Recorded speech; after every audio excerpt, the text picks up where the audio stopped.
Sanctions have to be used very judiciously, and you can win. We have things much more powerful, actually, than sanctions. We have trade, but we cannot lose our dollar standard.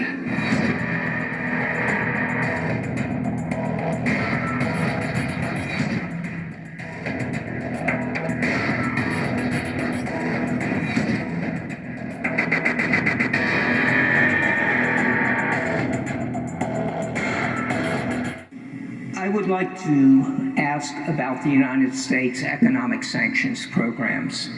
These programs have been used, as you well know, to advance our national security interests, our foreign policy objectives, but they also have economic implications.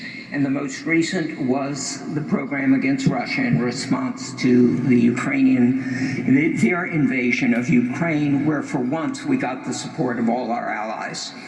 So my specific question is, would you strengthen or modify any of these economic sanctions programs, particularly Russia, including the pipeline you mentioned?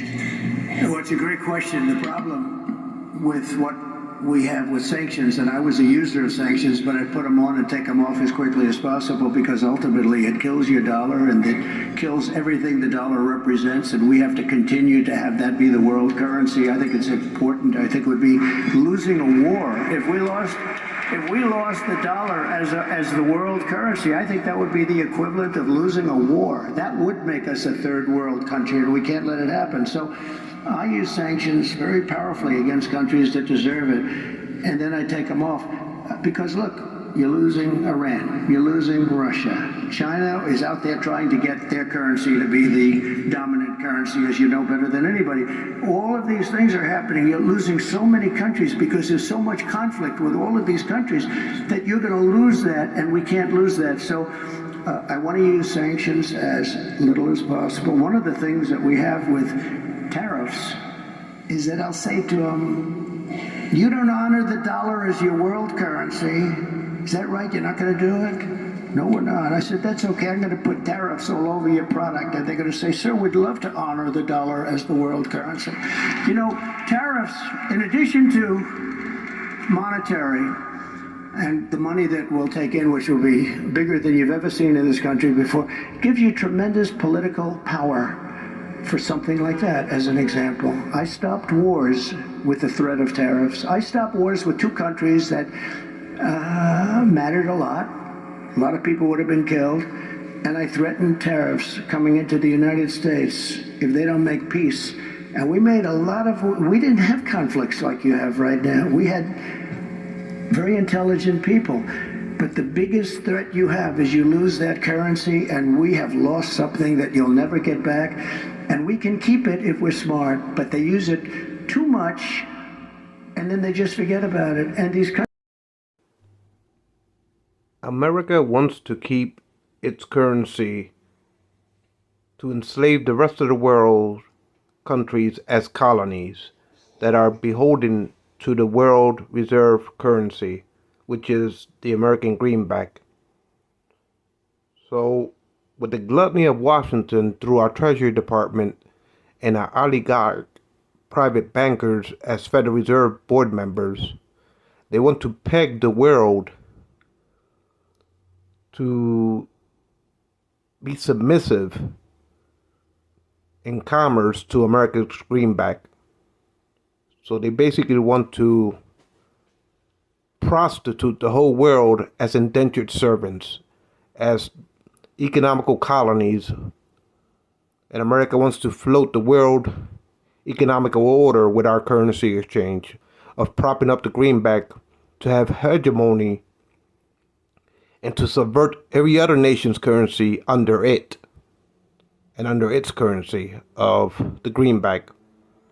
So at the end of the day, what we're talking about is the Treasury Department using private bankers of the Federal Reserve to enslave the whole world and use tariff as a weapon and sanctions as a weapon to keep the third world impoverished and subservient to America's whims when it comes to foreign affairs.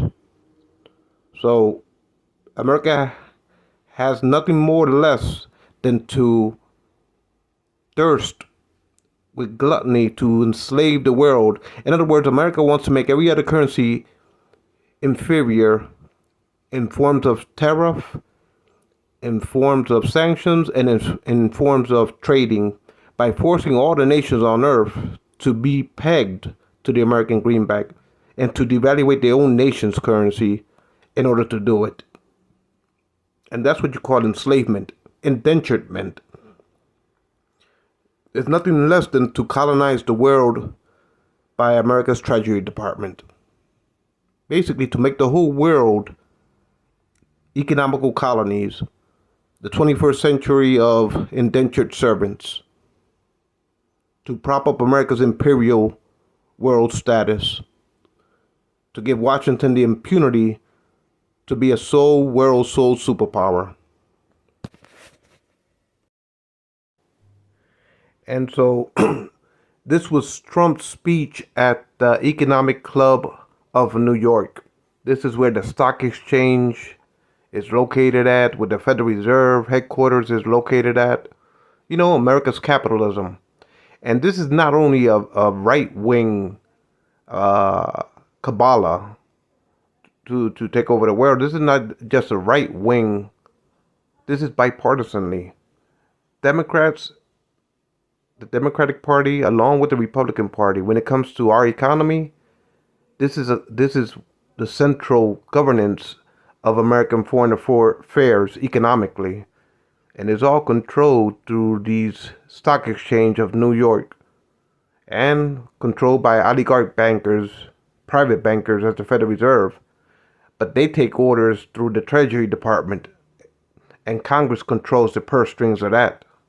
So when it comes to foreign economics, this is a bipartisan effort of America's gluttony, trying to capitalize on the rest of the world, to have them under their preview of never-ending, power-hungry, gluttony moves to make the world their playground, for they can enrich themselves while the third world experience trickle-down economics under this world sole superpowered status of America's greenback. To enslave the whole world into fortitude of being indentured to one nation's currency, and to have that nation use it as a weapon, and for the third world to be impoverished from it, is nothing but economical atrocity of gluttony that America affords the rest of the world through its currency exchange, by devaluating all of the nation's currencies on earth to be inferior under their umbrella of their Treasury Department, to keep the world beckoning and pegged to the gluttony of Washington's greed. And that's globally a bipartisan effort when it comes to America and Capitol Hill.